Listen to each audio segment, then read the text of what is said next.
ആ ശരണമന്ത്രത്തെ ദുരുപയോഗപ്പെടുത്തുന്ന ഒരു കാഴ്ച നമ്മളിപ്പം വളരെ വ്യസനപൂർവ്വം കണ്ടുകൊണ്ടിരിക്കുകയാണ്. അപ്പോൾ രാഷ്ട്രീയ മുതലെടുപ്പിന് വേണ്ടി ഏതറ്റം വരെയും കോൺഗ്രസും UDFും പോകും എന്നുള്ളതാണ് ഇപ്പോൾ ഏറ്റവും ഒടുവിൽ നമ്മൾ കാണുന്ന ഉദാഹരണം.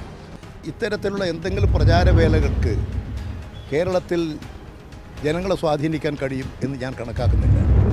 ഈ ഗാനത്തിൻ്റെ ഒരു അയ്യപ്പ ഭക്തിഗാനത്തിൻ്റെ പാരഡി ഉണ്ടാക്കിയതിനാണ് എങ്കിൽ ഇതേ അയ്യപ്പ ഭക്തിഗാനം കൊണ്ട് പണ്ട് CPM ഒരു പാരഡി ഗാനം ഇറക്കിയിട്ടുണ്ട്.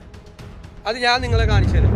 പരാതി നൽകും. കാരണം തെരഞ്ഞെടുപ്പ് ചട്ട ലംഘനമാണ് തെരഞ്ഞെടുപ്പ് കമ്മീഷന് പരാതി. പാളികൾ മാറ്റിയേ ശാസ്താവിൻ കനവൂറ്റിയേ. ഒരു പാരഡി പാട്ടിനെതിരെ പരാതിയുമായി പോകുന്നത് അത് പാരഡിയേക്കാൾ വലിയ കോമഡിയാണ്.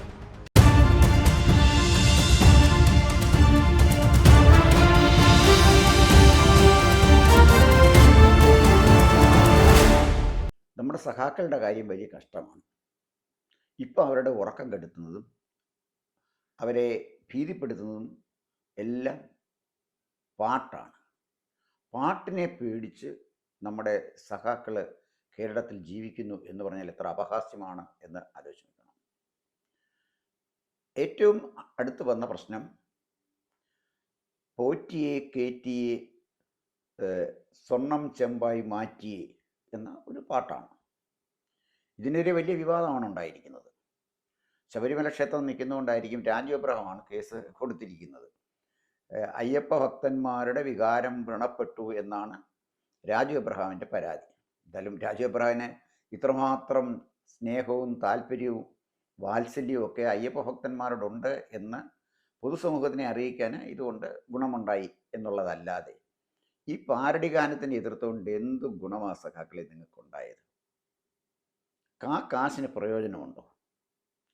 ഈ ഒരു പാട്ട് നിങ്ങൾ വലിയ വിവാദമാക്കുകയോടുകൂടി സാധാരണക്കാരായ ആളുകളെല്ലാം ഇത് കേൾക്കാൻ തുടങ്ങി, ആസ്വദിക്കാൻ തുടങ്ങി. ഈ പാട്ടിനെക്കുറിച്ച് അറിയാത്തവർ പോലും ഈ പാട്ട് കേൾക്കുകയും ആസ്വദിക്കുകയും ചെയ്യുകയാണ്.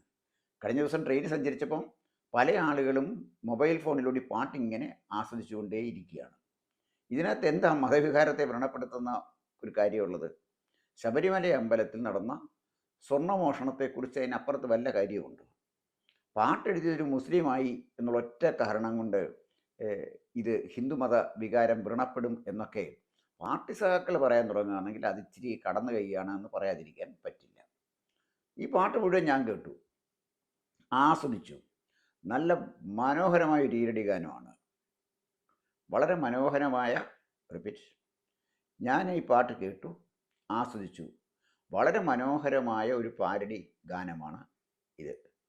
വളരെ പ്രശസ്തമായ പാട്ടാണ് സ്വാമിയെ അയ്യപ്പ എന്നുള്ള പാട്ട്. ആ പാട്ടിൻ്റെ ട്യൂൺ എടുത്ത് ഇവിടെ പാടി എന്നുള്ളതല്ലാതെ അയ്യപ്പനെ മുതൽ മോഷ്ടിച്ചു എന്ന് പറഞ്ഞാൽ മതവികാരം വ്രണപ്പെടുമോ? അയ്യപ്പനെ മുതൽ മോഷ്ടിച്ചു എന്നുള്ളതല്ലേ പ്രശ്നം തന്നെ. അപ്പോൾ ഇത് പ്രശ്നമുണ്ടായിരിക്കുന്നത് ആ പാട്ടിലെ ചില വരികൾ ആരെയെങ്കിലുമൊക്കെ അസ്വസ്ഥതപ്പെടുത്തുന്നെങ്കിൽ അതിൻ്റെ ഉത്തരവാദിത്വം CPM ഏറ്റെടുക്കുന്നു. ഉപ്പ് തിന്നവൻ വെള്ളം കുടിക്കട്ടെ എന്ന് പറഞ്ഞാൽ പോരെ. അതിലൊരു വരി ഇങ്ങനെയാണ്: സ്വർണം കട്ടവൻ ആരപ്പ, സഖാക്കളാണേ അയ്യപ്പ.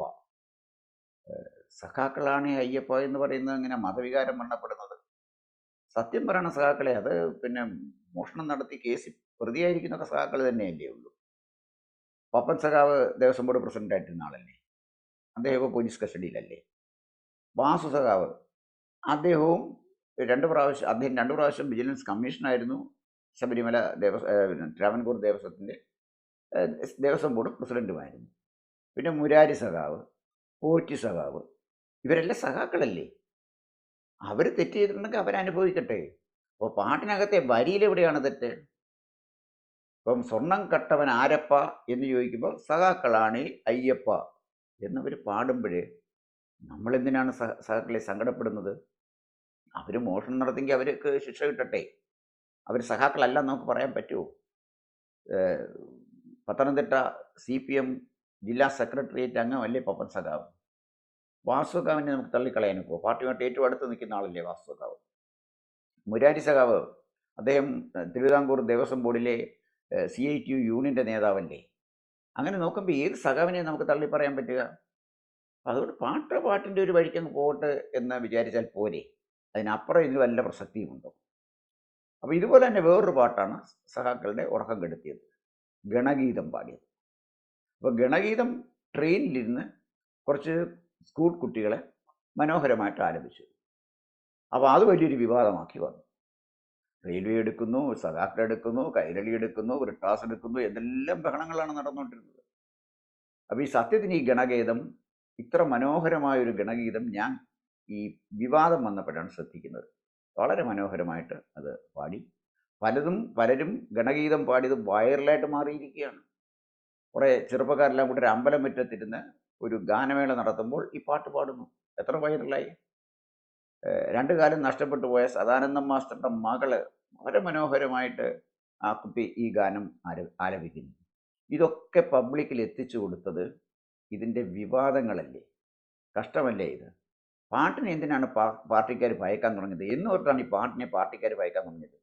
എൻ്റെ ചെറുപ്പസമയത്ത് ഈ ഞങ്ങളുടെ നാട്ടിലെ ഈ വലിയ ഹോണിന് അറിയപ്പെടുന്നത് കോളാമ്പി മൈക്ക് എന്നാണ്. ഈ കോളാമ്പി മൈക്ക് കോന്നി പട്ടണത്തിൻ്റെ അടുത്ത് എവിടെയെങ്കിലും ഒരു തെങ്ങിൻ്റെ മേളിൽ കെട്ടി വെക്കും. അതിൽ ഒരു 4 മണി ഒക്കെ സമയമാകുമ്പോഴത്തേക്ക് പാട്ട് വയ്ക്കും. അതിൽ പാട്ടിലെ 2-3 പാട്ടുകളാണ് നമ്മുടെ നാട്ടിലെ അന്നത്തെ സഖാക്കളെ ത്രസിപ്പിച്ചത്. സർവ്വരാജ്യ തൊഴിലാളികളെ സംഘടിക്കുവിൻ, സംഘടിച്ച് ശക്തരാകുവിൻ. അതുപോലെ തന്നെ ബലികുടീരങ്ങളെ എന്ന നാടകഗാനം. ഇതൊക്കെ പാട്ടൊക്കെ വെച്ച് കഴിയുമ്പോൾ ജോലിയൊക്കെ കഴിഞ്ഞ് നമ്മുടെ സഖാക്കളൊക്കെ സ്ത്രീകളടക്കം വീട്ടിൽ പോയി കുളിച്ച് അത്യാവശ്യം ആഹാരമൊക്കെ വെച്ചിട്ട് നേരത്തെ തന്നെ ഗ്രൗണ്ടിലേക്ക് വരികയാണ് സഖാക്കളുടെ പ്രസംഗം കേൾക്കാനായിട്ട്. അപ്പോൾ ഉപരി കമ്മിറ്റിയിൽ നിന്നൊരു സഖാവ് വരുന്നുണ്ടെങ്കിൽ പോലീസ് സ്റ്റേഷനിലേക്ക് ഒരു IG വരുന്ന ഒരുക്കങ്ങളാണ് കീഴ്ഘടകങ്ങളിലെ സഖാക്കളൊക്കെ ചെയ്യുന്നത്. അവരെല്ലാം അവിടെ ഇങ്ങനെ വന്ന് ഇരിക്കും. ഉപരി കമ്മിറ്റിയിൽ നിന്നൊരു സഖാവ് വരും. സഖാവ് പ്രസംഗിക്കാൻ തുടങ്ങും. സഖാവ് പ്രസംഗിക്കുമ്പോൾ ആദ്യം പറയുന്നത് അമേരിക്ക തകരുന്നതിനെക്കുറിച്ചാണ്. അത് പറഞ്ഞാൽ അമേരിക്കൻ പ്രസിഡന്റ് അധികം താമസിയാതെ ഭിക്ഷയെടുത്ത് നമ്മുടെ ചൈനയിൽ പോയി, മാവോയുടെ ചൈനയിൽ പോയി അവിടെ എല്ലാം ഭിക്ഷയെടുത്ത് അലഞ്ഞു തിരിയും എന്നാണ് അദ്ദേഹത്തിൻ്റെ ഒരു അഭിപ്രായം. ജർമ്മനിയിലെ നേതാവ് പ്രസിഡന്റ് അദ്ദേഹം ഭിക്ഷയെടുക്കാൻ പോകുന്നത് റഷ്യയിലാണ്. അങ്ങനെ അമേരിക്കൻ സാമ്രാജ്യത്വം, അമേരിക്കൻ മുതലാളിത്ത വ്യവസ്ഥിതി ഏതാണ്ടൊരു 6 മാസത്തിനകം തകർന്ന തരിപ്പണമാകുമെന്നും ലോകം മുഴുവൻ കമ്മ്യൂണിസം വ്യാപിക്കുമെന്നും നേതാക്കൾ പറയുന്നത് ഞാൻ കേട്ടിട്ടുണ്ട്. പ്രതീക്ഷയോടെ കാത്തിരുന്ന സഖാക്കളൊക്കെ ഇന്നല്ലെങ്കിൽ നാളെ കമ്മ്യൂണിസം വരുമെന്നും ഞങ്ങളുടെ കഷ്ടപ്പാടൊക്കെ തീരുമെന്നും എല്ലാവരെയും തുല്യരായിട്ട് കാണുമെന്നും സ്വത്തുക്കളൊക്കെ പങ്കുവയ്ക്കുമ്പോഴേ അത്യാവശ്യം ജീവിക്കാനുള്ള സ്വത്തുക്കളൊക്കെ നമുക്ക് കിട്ടും എന്നൊക്കെ പ്രതീക്ഷിക്കുന്ന ആളുകളുണ്ട്. നമ്മൾ കൊയ്യും വയലെല്ലാം നമ്മളുടേതാകും പൈങ്കിളിയെ എന്ന് പാടിയില്ലേ? കുട്ടനാട്ടിലെ വയലൊക്കെ നമ്മുടേതായി. അതൊക്കെ റിയൽ എസ്റ്റേറ്റ് ലോബികൾ വാങ്ങിച്ചു, റിസോർട്ട് ലോബികൾ വാങ്ങിച്ചു. അതും സഖാക്കളൊക്കെ തന്നെയാണ് വാങ്ങിച്ചിരിക്കുന്നത്. അങ്ങനെ മുരിക്കനും മങ്കൊമ്പിപ്പട്ടലും ഒക്കെ പൊന്നു വിളയിച്ച കൃഷിഭൂമി സഖാക്കളുടേതായി. പക്ഷെ കൊയ്യാൻ പോയ സഖാക്കളുടേതായില്ല. അവരിന്നും കഷ്ടത്തിൽ തന്നെ കഴിയുകയാണ്. അപ്പോൾ ഈ പാട്ടൊക്കെ നമ്മുടെ സഖാക്കളെയും ത്രസിപ്പിച്ചതല്ലേ? പാട്ട് മോശമായ കാര്യമാണോ? അന്ന് പാട്ട് ത്രസിപ്പിച്ചതിൻ്റെ കാര്യം അന്നത്തെ നേതാക്കന്മാർ കമ്മ്യൂണിസ്റ്റ് പാർട്ടിയിലൂടെ നൽകിയ പ്രത്യാശ വലുതായിരുന്നു. അന്ന് കളങ്കിതരായിരുന്നില്ല ഈ പ്രസ്ഥാനത്തെ നയിച്ചിരുന്നത്. അതുകൊണ്ടാണ് ഈ പാട്ടുമൊക്കെ കേട്ട് മൈതാനത്ത് നാളുകളിൽ പ്രസംഗം കേൾക്കാനിരിക്കുന്നത്. ആ ഒരു കാലഘട്ടത്തിലെ പ്രസംഗവും എനിക്ക് നന്നായിട്ട് ഓർമ്മയുണ്ട്. സഖാവ് പ്രസംഗം തുടങ്ങുന്നത് അമേരിക്കയിൽ തുടങ്ങും. അത് കഴിഞ്ഞ് പിന്നെ ആഫ്രിക്കയിലേക്ക് പോവും, പിന്നെ യൂറോപ്പിലേക്ക് വരും, അവസാനം ലാറ്റിൻ അമേരിക്കയും കഴിഞ്ഞ് ഏതാണ്ട് ഏഷ്യയിലേക്ക് കടക്കും. അപ്പോഴത്തേക്ക് ഒരു 2-2.5-3 മണിക്കൂറാവും. ഏഷ്യയെ കടന്നു കഴിഞ്ഞിട്ട് ഉത്തരേന്ത്യയിലേക്ക് കടക്കും. ഉത്തരേന്ത്യയിൽ പിന്നെ ചില കുത്തക മുതലാളി ബൂർഷ്വാസിമാരെ കുറിച്ച് പരാമർശിക്കും. ഇന്ത്യൻ സമ്പദ്ഘടനയെക്കുറിച്ച് പറയും. ടാറ്റ, ബിർള, ഡാൽമിയ ഇവർ ഈ രാജ്യത്തെ മുഴുവൻ കൊള്ളയടിക്കുന്നതിനെക്കുറിച്ച് പറയും. ഇവരുടെ മൊത്തം സ്വത്തുക്കളും പിടിച്ചെടുക്കുന്നതിനെക്കുറിച്ച് പറയും. അവസാനം ദക്ഷിണേന്ത്യയിലൂടെ കേരളത്തിലെത്തി അവസാനം കോന്നി ഗ്രാമത്തിലെത്തുമ്പോഴത്തേക്ക് ഏതാണ്ട് ഒരു 4-5 മണിക്കൂർ ആകും. ഈ സമയമൊക്കെ ആയി കഴിയുമ്പോഴത്തേക്ക് അത്യാവശ്യം സഖാക്കളൊക്കെ ഉറക്കം തൂങ്ങി അവിടെ ഇരിക്കും. ഈ കോന്നിയിൽ വിപ്ലവം വരുമ്പോഴെന്താ സംഭവിക്കുന്നതെന്ന് കേൾക്കാൻ ഒരിക്കലും അവർക്ക് കഴിഞ്ഞിട്ടില്ല. കാരണം ഏതാണ്ട് നേരം വെളുക്കാറാവുമ്പോഴാണ് നമ്മുടെ സഖാവ് അഖില ലോക പര്യടനം കഴിഞ്ഞ് ഈ കോന്നി ഗ്രാമത്തിൽ എത്തുന്നത്. അതൊരു കാലമായിരുന്നു. അപ്പം പാർട്ടിയെ ത്രസിപ്പിച്ചത് ഗാനമാണ്, വിപ്ലവ ഗാനങ്ങളാണ് പാർട്ടിയെ ത്രസിപ്പിച്ചത്. പക്ഷേ ആറുബോറൻ പ്രസംഗങ്ങൾ കേട്ടിരുന്ന ആളുകൾ ഈ പ്രസ്ഥാനം വിട്ടുപോയതിൻ്റെ കാരണങ്ങളിലൊന്ന് പ്രസംഗമാണ്, പാട്ടല്ല. പാട്ടൊരു കുഴപ്പവും ചെയ്തില്ല. ഇന്നും സർവ്വരാജ്യ തൊഴിലാളി എന്ന പാട്ട് നല്ല പാട്ട് തന്നെയാണ്. ബലികുടീരങ്ങളെ എന്നുള്ള പാട്ടും നല്ല പാട്ട് തന്നെയാണ്. അതിനൊരു കുഴപ്പമില്ല. പാട്ടല്ല സഖാക്കളെ പ്രശ്നങ്ങൾ ഉണ്ടാക്കിയത്. ക്ഷമാപൂർവ്വം കാര്യങ്ങൾ വിശദീകരിക്കാൻ കഴിയാത്ത പാർട്ടി നേതാക്കന്മാരാണ്. അവരുടെ ജീവിതത്തിൽ നിന്ന് ലാളിത്യം പോയി. അവരഴിമതിക്കാരായി, കറപുരണ്ട കൈകളായി മാറി. അത് പരിഹരിക്കാൻ സഖാക്കളെ കയറ്റി അല്ലെങ്കിൽ പോറ്റിയെ കയറ്റി എന്ന പാട്ടുകൾക്കൊന്നും കൊണ്ട് ഒരു കാര്യവുമില്ല. ഇതിനകത്ത് മാനനഷ്ടത്തിൻ്റെ പ്രശ്നങ്ങളൊന്നുമില്ല. അതുപോലെ തന്നെ അയ്യപ്പ ഭക്തന്മാരുടെ വികാരങ്ങൾ വ്രണപ്പെട്ടിട്ടില്ല. പിന്നെ മുമ്പ് പറഞ്ഞ പോലെ ഒരു മുസ്ലിം എഴുതി എന്ന് പറയുന്നത് തന്നെ നാണക്കേടാണ്. കാരണം താനി സംസ്കൃതത്തിലെ ഒരു ചലച്ചിത്ര ഗാനം എഴുതിയത് യൂസഫ് അലി കേച്ചേരി എന്ന മുസ്ലിമാണ്. അദ്ദേഹമാണ് ജാനകി ജാനെ എന്ന പാട്ട് എഴുതിയിരിക്കുന്നത്. അതുപോലൊരു കവിയാണ് പോറ്റിയെ കേറ്റി എന്ന് പറഞ്ഞ പാട്ടും എഴുതിയത്. അത് പാരടി പാട്ടായി മാറ്റി. എന്തായാലും നല്ല ഭാവനയുള്ള ഒരു മനുഷ്യനാണ് ഈ പാരടി ഗാനം എഴുതിയതെന്ന് പറയാതിരിക്കാൻ പറ്റില്ല. അത്ര മനോഹരമായിട്ടാണ് അത് ട്യൂൺ ചെയ്തിരിക്കുന്നത്.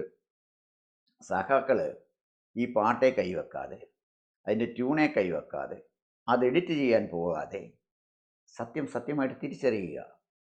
ജനങ്ങൾക്ക് ആവശ്യമുള്ളത് എന്താണെന്ന് തിരിച്ചറിഞ്ഞ് അവർക്ക് നൽകുക. അവരുടെ ഇടയിൽ പ്രവർത്തിക്കുക. ജലത്തിൽ മത്സ്യം പോലെ വേണം സഖാക്കൾ ജനങ്ങളുടെ ഇടയിൽ പ്രവർത്തിക്കണമെന്നല്ലേ ആചാര്യന്മാർ പറഞ്ഞിരിക്കുന്നത്. അത് കേട്ട് ജനങ്ങളുടെ പ്രശ്നങ്ങളൊക്കെ കേട്ട് ഭംഗിയായിട്ട് പാർട്ടി പ്രവർത്തനം നടത്തുന്നതിന് പകരം ഒരു പാരടി ഗാനത്തെ പേടിച്ചു പോയാൽ എങ്ങനെയാണ് സഖാക്കളെ നമുക്കിവിടെ ഈ ജനകീയ ജനാധിപത്യ വിപ്ലവം നടത്താൻ പറ്റുന്നത്? 65 പറഞ്ഞ വാഗ്ദാനമല്ലയോ ജനകീയ ജനാധിപത്യ വിപ്ലവം നടത്താമെന്ന്. പാട്ടിനെ പേടിക്കുന്നവർക്ക്, ചോരച്ചാലുകൾ നീന്തിക്കയറിയവർക്ക് ജനകീയ ജനാധിപത്യ വിപ്ലവം നടത്താൻ പറ്റൂ? പാട്ടിനെ പേടിയോ? പിന്നെ എങ്ങനെയാണ് വിപ്ലവം നടത്തുന്നത്? പറ്റില്ലല്ലോ.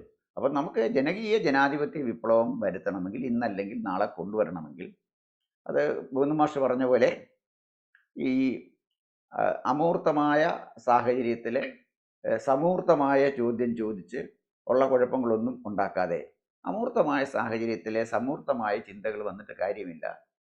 അല്ലെങ്കിൽ സമൂർത്തമായ സാഹചര്യത്തിൽ അമൂർത്തമായ ചിന്തകളും വന്നിട്ട് കാര്യമില്ല. അതുകൊണ്ട് കാര്യങ്ങളൊക്കെ കണ്ണു തുറന്ന് കണ്ടാൽ മതി. എങ്കിൽ മാത്രമേ നമുക്ക് ജനകീയ ജനാധിപത്യ വിപ്ലവം 64 ഓഫർ ചെയ്താണ്, ഇതുവരെ എങ്ങും എത്തിയിട്ടില്ല, അത് നമുക്ക് നടത്താൻ കഴിയും. അതുപോലെ തന്നെ CPI-കാരെ കുറിച്ച് എനിക്ക് പ്രതീക്ഷയൊന്നുമില്ല. അവർ പറഞ്ഞത് ദേശീയ ജനാധിപത്യ വിപ്ലവം നടത്തും എന്നാണ്. അന്ന് പിരിഞ്ഞതും അങ്ങനെ തന്നെയാണ്. വിപ്ലവം നടത്തുമ്പോൾ തന്നെ വിപ്ലവത്തിന് ശേഷം ഉണ്ടാകുന്ന ഗവൺമെൻറ് എങ്ങനെ വേണം എന്ന് പറഞ്ഞായിരുന്നു തർക്കമൊക്കെ ഉണ്ടായത്. അപ്പോൾ CPI അവിടെ തന്നെയാണ് നിൽക്കുന്നത്. ദേശീയ ജനാധിപത്യ വിപ്ലവം നടന്ന് കഴിയുന്ന സർക്കാർ. പക്ഷേ ആ സർക്കാരിൻ്റെ മുന്നിലുള്ള പിന്നെ വരുന്ന പരിഷ്കരണ പരിപാടിയിൽ ഓരോ ആളുകൾക്കും ജാതി തിരിച്ച് എന്ത് കൊടുക്കണം എന്നാണ് CPI സഖാക്കൾ ആലോചിച്ചുകൊണ്ടിരിക്കുന്നത്. ദേശീയ ജനാധിപത്യ വിപ്ലവത്തിൽ അവരതാണ് കാണുന്നത്. അവസാനിച്ച് കഴിയുമ്പോൾ വിപ്ലവം ജയിക്കും, ജനങ്ങൾക്ക് നല്ലൊരു ഗവൺമെൻറ്റിനെ കൊടുക്കും. പക്ഷേ ഗവൺമെൻറ് എന്തെങ്കിലും ഗുണം ചെയ്യണമെങ്കിൽ അത് ജാതി നോക്കിയായിരിക്കും CPI സഖാക്കളുടെ സങ്കല്പത്തിലെ ഗവൺമെൻറ് ഇത് വിതരണം ചെയ്യുന്നത്. എന്തായാലും അവരുടെ സങ്കല്പത്തിലെ ഗവൺമെൻറ് നിലവിൽ വരുന്നതിന് എത്രയോ മുമ്പ് തന്നെ CPI എന്ന് പറയുന്ന പ്രസ്ഥാനം തന്നെ കാലപുരിയിലേക്ക് പോകും എന്നുള്ളതിനൊരു തർക്കമില്ല. 2026 അതങ്ങ് തീരും. പിന്നെ ആകെ പ്രതീക്ഷയുള്ളത് CPM എന്ന് പറയുന്ന കമ്മ്യൂണിസ്റ്റ് പ്രസ്ഥാനമാണ്. നിങ്ങളിതിനെ പേടിക്കേണ്ട ഒരു കാര്യമില്ല.